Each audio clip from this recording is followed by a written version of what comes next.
So my name is Dr. Allison Johnson. I am a general surgeon and critical care physician at Haywood Regional Medical Center.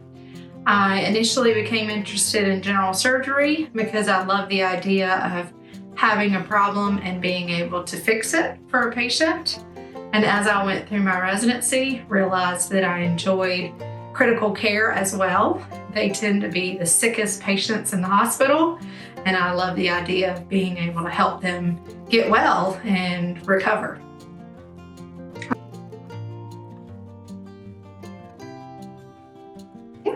So I chose to get vaccinated because I believe in the science behind the vaccines.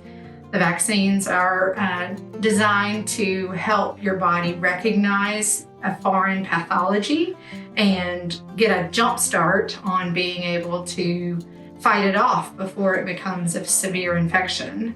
So I chose to get vaccinated to protect myself as well as to protect my community and to protect my children. I have 2 young children, one of which is medically fragile and at risk for respiratory infections. So anything I can do to protect him and keep him safe, even if it requires just some inconvenience for me.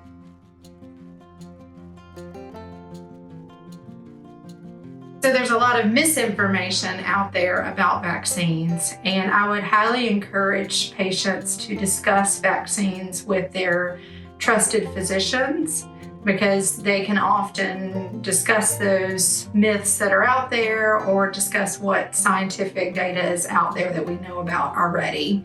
The vaccines have really helped to decrease severity of infections, keeping patients out of the hospital, keeping patients off the ventilator, and even protecting some of our most at-risk populations.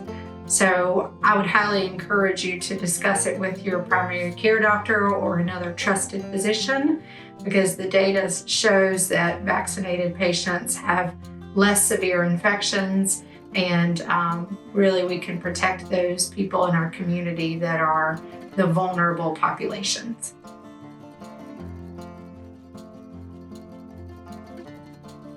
So yesterday I had the opportunity to participate in a vaccine trial with my 2 young children at MUSC in Charleston, South Carolina.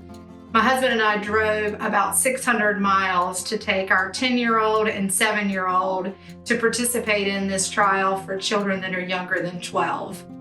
We were very excited to be part of this vaccine trial and talk to our kids about how they are helping to make history in participating in this trial and helping to make the world a safer place. My youngest child, who's medically fragile, says he wants to be a scientist when he grows up.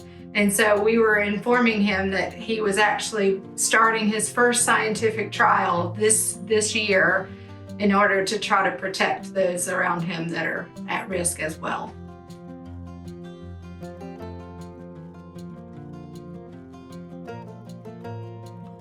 So in addition to vaccinating, I highly encourage people to wear masks when you're out in public, as well as continue to perform social distancing, hand washing techniques that are really helping to decrease the spread out in the community. None of these will be exact. One measure is not going to be the only thing that protects our vulnerable population. But all of these things together can really help those that are out there unable to get vaccinated or unable to be protected.